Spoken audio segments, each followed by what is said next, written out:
What's up, guys? I'm JFleezy, and welcome back to this huge episode of TSWF. Because we got TSWF Resolution. Alright, here we are. TSWF Resolution 1993. Big show, and it starts up pretty disappointingly, unfortunately, with Dick Knox making his usual open, announcing his match, the main event, addressing Vito, probably with some very negative words. But 38 segment rating, not great. Not great. Hopefully it gets better. We then have in the opening match Fletcher Knox taking on Rob Van Dam, with Rob Van Dam getting the victory off of another interference by Booker T. Fletcher Knox off his game doing a 24. Rob Van Dam doing a 43. Quite decent, actually. Chemistry for Fletcher Knox and Rob Van Dam, that's good to know. So 36 between them is quite good. I'm actually really happy with that. We also have Brian Armstrong there debuting. If you didn't notice, he's debuting as a referee because Dave Hebner decided not to show up. Good times. Good times. We then have a brawl between Booker T and Fletcher Knox as Fletcher Knox gets up after losing the match and just goes straight for Booker T at commentary. 40 segment rating, good stuff.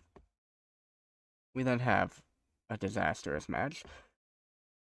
The triple threat tag team match for the tag team titles, where Doomsday, Glenn Jacobs, pins Matt Hardy with a choke slam to win, or I guess to make it defense number 3 of the tag team championships, with Sean Morley sustaining cracked ribs.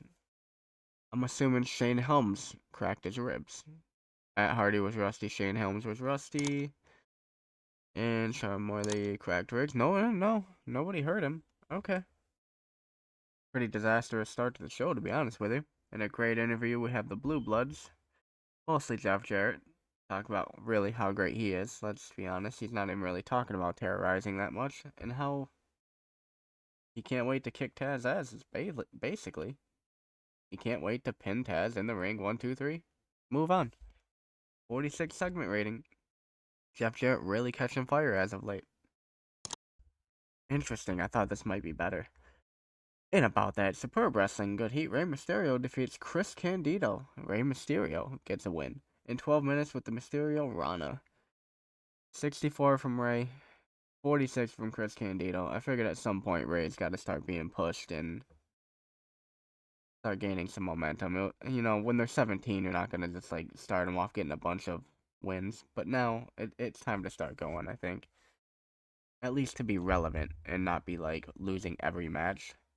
The crowd seemed bored with yet another special guest referee. Well, it wasn't supposed to be that way. Blame Dave. 52. Good job. This is ruining our show. This show's it. Ugh. Okay. Anyways, we have Jeff Jarrett take on Taz in 15 minutes, finish him with the pile driver. 49 from Jeff Jarrett, 37 from Taz. You see why Jeff Jarrett won this storyline, let's be honest with you.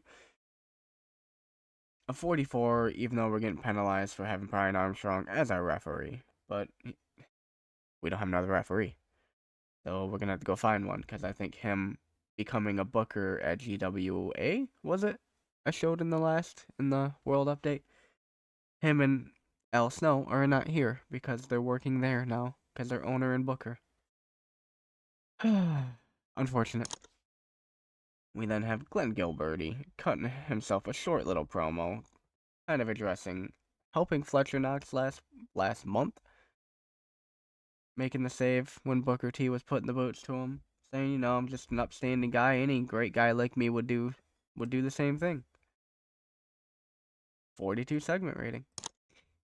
We then have the Lightning Kid take on Chris Jericho. That is quite good, even though imagine if we weren't being penalized right now, what these match ratings could be. A 57 from Lightning Kid and a 60 from Chris Jericho. And that was a steal the show, so I had 2 steal the shows too, so that wasn't great. And things are going well for this one. I mean, actually, they still are, but good stuff. 58 wrestling rating there. Crowd buzzing. Yeah, I bet. We then have Dick Knox take on Brian Lawler in a match Dick Knox really carries with a 61 to Brian Lawler's 30, getting the win in 10.5 minutes with the knocks out. Of course he does, obviously. In your main event of the evening, we have a creative finish failure, and this match is a massive disappointment. We have Vito LaGrasso defeating Kevin Von Erich in 14 minutes when Kevin Von Erich could not beat the 10 count after Code of Silence, making defense number 12 of the TSWF Championship. Oof, 44 should have been better. I mean, that a near certainty creative finish fails. It's just kind of just the story of the show, right? It's a perfect finish for the main event match. Had to fail. And a promo, Big Vito doing the Big Vito thing. Nobody's ever gonna beat him, right? Nobody can beat Big Vito. Nobody can face Vito one on one, one on one on one, one on one on one, one on one on one on one on one. Don't matter. Don't matter. Vito's gonna win. Vito always wins. Segment rating 39. Vito struggled when going off script. You and me both, brother. Oof. Finish to the show a 45 rating, one of our worst shows in a while, and all because of our referee not showing up and me not being ready for that. So hire a backup referee, I guess, buddy. But that's unfortunate. Very good stuff in there. Good storyline development and or finishing. Vito LaGrasso still doing his thing. Dick Knox still looking really good. Working like he's in his prime, to be honest with you. Jeff Jarrett catching fire. Glenn a good promo. There was some good stuff here. But very disappointing for a few of the nonsensical things that happened here. In front of 168 people, 45 overall rating. Popularity is growing, so it's a good show. I'll catch you back in the office. Alright. As I promised in the last, after Resolution, we get into roster popularity update. And let's go look at the finances first and see. Sponsorship might be going. I don't know. Hopefully, yeah, it should be going up. Merchandise is definitely going up. We're gonna have two shows. We're clearly gonna lose money this month because of the two shows. But to see everything going up is quite nice. Yeah, it's definitely going up. All right. All right. And I think we put, if I remember right, ticket prices to very cheap. Yeah, very cheap. So there is that. You can also see down in the assistant there, Chris Jericho is going off on tour with this band again. I don't know if I've mentioned that. But who are we looking into? I guess Booker T, he'll be a start. We'll start with Booker T, who has basically went up to a 20 and back down to a 19. Started at 12. We're in the Tri-State, just as a refresher. I know, Tri-State Wrestling Federation, but still. It's a lot to look through. So, Candido, 24 now. Is he? Oh yeah, he just lost to Ray. So yeah, the 24 now was a 29 before losing to Ray there at Resolution. Chris Jericho hasn't moved much because, quite frankly, he hasn't been here. So, he started 8, now he's 18. We then have the likes, I guess, of Debbie Malenko, who's, went up from a 5 to a 17. The women not used a ton here, but, I mean, that's pretty good growth. Dick Knox is actually growing pretty well. Started 36, he's now at a 39. So, Doomsday Glenn Jacobs, 21, started at 0 in July, and this July is 21, so I guess in September he was 0. Now he's 21. Big growth. Fletcher Knox up to a 19, was a 20, so went down to a 19, losing to RVD. Interestingly, he was more popular than RVD, I guess. Glenn Gilbert. What is up with his name? Glenn Gilberti, up to an 11, was a 2, although, I mean, he was just a 2 in April, so going up, going up, going up. Jeff Jarrett, 33, started off at 12. Not even started off in last July, so a year ago, he was at 12. Now he's 33. I don't know why I'm saying starting off, because really it's a full year ago is where we're tracking the progress from. JT Smith has went down, I'm assuming, yeah. Losing to Big Vito. Juventude hasn't been used much, so nothing's going on there. Kid Cash, 19 now. A year ago, he was 8. Lance Storm not used. Then we got good old Al Snow. Leaf Cassidy at 26. A year ago was 11. Very good stuff for good old Al Snow. Matt Hardy, nothing going on there. Misty Blue, 34. Started, Yeah, that may be around when she started a year ago. She was 30. It's quite over. Perry Saturn, 16 a year ago. I mean, he's not doing a whole lot. Rey Mysterio is now 18. A year ago, he was 3, putting on the best matches in the company. So, that's only going to help. RVD now 20. A year ago, he was 10. Sean Morley, 15. Year ago, 11. Him and Stevie Richards starting to kick off. Taz, a 25. Was 21 a year ago. He was 28, 27, 28, 29, 28. He's going all over the place, isn't he?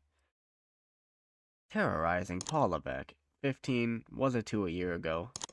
I don't feel like he's really improved performance-wise, so hard not to start giving up on that. The Lightning Kid is on fire right now. He's at 36. Was 17 a year ago. And just on absolute flames right now. And Vito LaGrasso, the only one here left that really matters, a 42.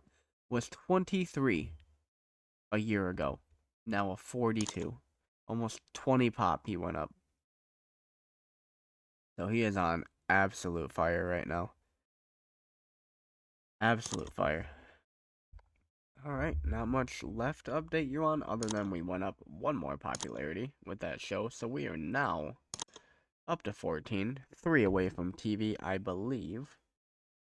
And then we also have a new company opened in Cleveland All Pro Wrestling by JT Lightning and Booker now Kevin Nash. Okay, first off, JT Lightning opening a company at 23 when he's basically hasn't been working anywhere either. It's crazy, but then Kevin Nash to Booker. That company's gonna get a little crazy, isn't it? See if they have ran a show? No, they haven't. I figured not. They're hiring a few of my people. Stevie Richards, JT Lightning was here. Booker T. Hopefully there's no show overlapping like Global Wrestling Alliance, because that's a real pain. A very real pain. Yeah, they do Sundays. The first Sunday of every month, it looks like. Is that what we're doing? I genuinely can't remember. That doesn't sound like something I would do. No, so that just was very unfortunate that those two shows lined up, Resolution and the GWA show, to not have Dave Hebner and Al Snow. Well, I guess that's the thing. Sometimes bad things happen to good people. Anyways, that is it for the episode. I apologize if it feels rushed or I sound like crap. I am incredibly sick. But we got through it. It was a disappointing show, but not really from anything we could control other than me foreseeing that Dave Hebner wouldn't be there. So I'm still happy with it. Very clear growth. You've seen in the popularity, like Big Vito is insane right now. The Lightning Kid is insane right now. We're having very good growth right now. We almost have TV. Things are going very well. So I appreciate y'all for watching. If you enjoyed this kind of train wreck of a show, but it happens, please hit that like button as it helps me feed that hungry. You get what I'm saying, algorithm. Or the YouTube monster. Well, whatever you want to call it. JFleezy struggled when going off script. Yeah, that's this episode. Anyways, if you enjoy TSWF or possibly our other series of Rust Belt Championship Wrestling, or even now, Wrestling Empire, I just started and I'm having an absolute blast with, hit that subscribe button, hit the bell to make sure you don't miss any episodes of them, because especially with me being very sick and the whole household being very sick right now, it might get a little wonky. I'm going to try to keep it consistent, but who knows. So I appreciate y'all. I hope you have a great rest of your days. Battle lines in the horizon dawn. Every day's a clash, relentless on. No medals, just scars and pain. Marching through doubt and rain.